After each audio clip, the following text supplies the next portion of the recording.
Shalom sahabat pencinta firman Tuhan. Perkenalkan, nama saya Agustinov. Hari ini saya mengajak Bapak Ibu untuk mendalami bacaan Injil yang diambil dari Yohanes bab 2 ayat 13-22. Dalam bacaan ini kita melihat sebuah kisah yang penuh makna dan tantangan, di mana Yesus dengan semangat yang menyala-nyala membersihkan bait Allah dari para pedagang. Tindakan ini bukanlah sekedar amarah Yesus yang sesaat saja, melainkan sebuah pernyataan tegas tentang siapa Dia, makna bait Allah, dan nubuat mengenai dirinya. Lalu, apakah makna dari tindakan Yesus ini? Tindakan Yesus membersihkan bait Allah menunjukkan bahwa rumah doa harus tetap menjadi tempat kudus, bukan pasar. Saat itu, bait Allah telah tercemari oleh kegiatan jual beli yang menguntungkan dan mengalihfungsikan esensi utamanya sebagai tempat peribadatan dan perjumpaan dengan Tuhan Yesus. Yesus tidak hanya mengusir para pedagang, tetapi juga membalikan meja-meja penukar uang dan kursi penjual merpati.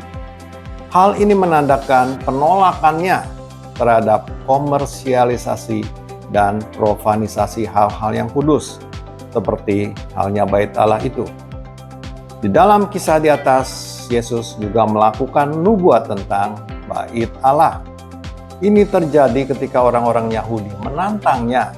Yesus memberikan jawaban yang membingungkan bagi mereka.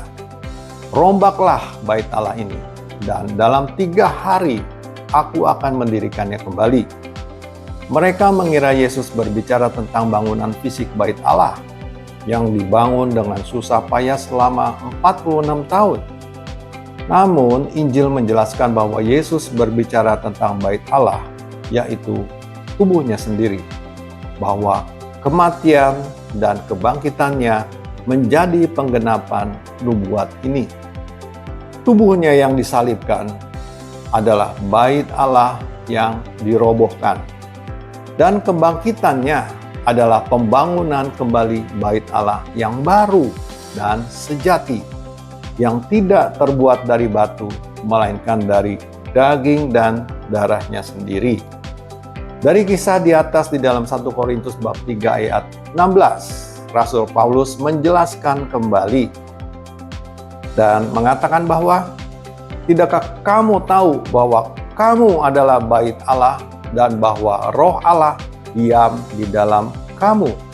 Di sini Rasul Paulus mau menegaskan bahwa Allah memberikan rahmat-Nya yang sangat besar kepada setiap umat Allah, yaitu menjadikan kita sebagai bait-Nya yang kudus, sehingga kita harus selalu menjaga diri kita dengan hidup kudus, karena bait Allah adalah tempat bersemayamnya Roh Kudus. Sering kita mendengar pepatah yang mengatakan bahwa kalau rumahmu kotor, bagaimana rezeki bisa masuk? Rezeki saja tidak mau masuk ke dalam rumah yang kotor, apalagi Roh Kudus, Roh Allah sendiri. Oleh karena itu kita harus melakukan perbuatan-perbuatan yang berkenan kepada Tuhan. Tetapi bagaimanakah kita dapat membangun bait Allah dalam diri kita? Kita harus membangunnya dengan meletakkan dahulu fondasi yang kuat dan kokoh, yaitu Kristus sendiri. Jadi kita harus mencontoh teladan hidup Yesus, membaca firman-Nya, merenungkannya, dan tentu melaksanakannya. Sedangkan bahan bangunannya kita cari melalui cara hidup yang berkenan di hati Tuhan, yaitu dengan hidup dalam kekudusan, termasuk menjaga kesehatan tubuh kita, menjaga hati, pikiran, dan perbuatan kita, agar kita tidak mudah sakit dan tidak mudah jatuh ke dalam dosa. Seperti kebiasaan berpikiran negatif, rasa iri, dan dengki, mengucapkan kata-kata kasar, melihat tayangan pornografi, sifat pemarah, pembohong, tidak setia dengan pasangan kita, sombong, memenang sendiri, serakah, dan lain-lain perbuatan kita yang dapat mencemari hubungan kita dengan Allah.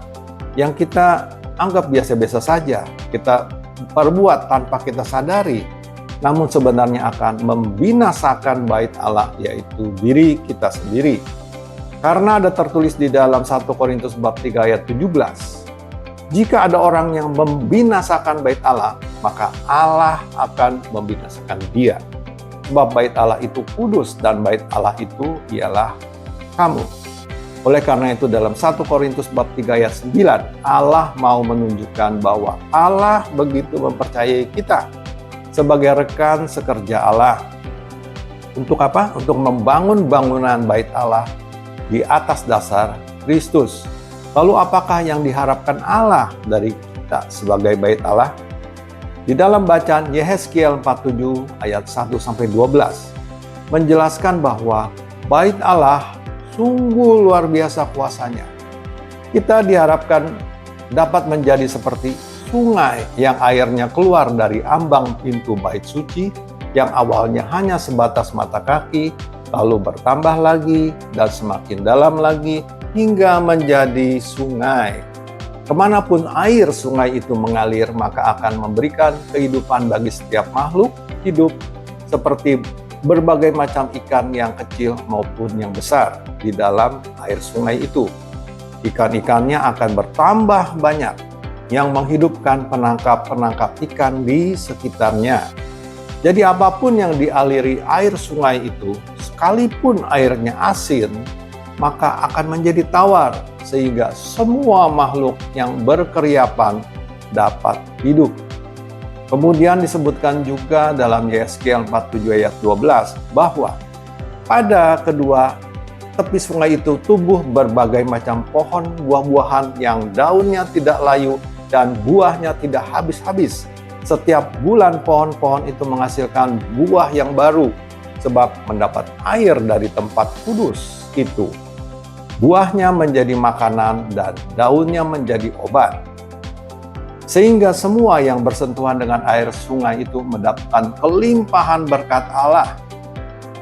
Jadi melalui perenungan firman Tuhan ini, diri kita diharapkan akan semakin diperbarui, siap dibersihkan. Karena diri kita adalah bait Allah itu sendiri. Nah, di saat kita menyadari dan menjaga rahmat yang demikian besar ini, tentunya akan membawa berkat berlimpah yang selalu baru bagi kita dan juga bagi setiap orang yang kita jumpai. Semua ini laksana sungai yang airnya berasal dari ambang pintu bait suci.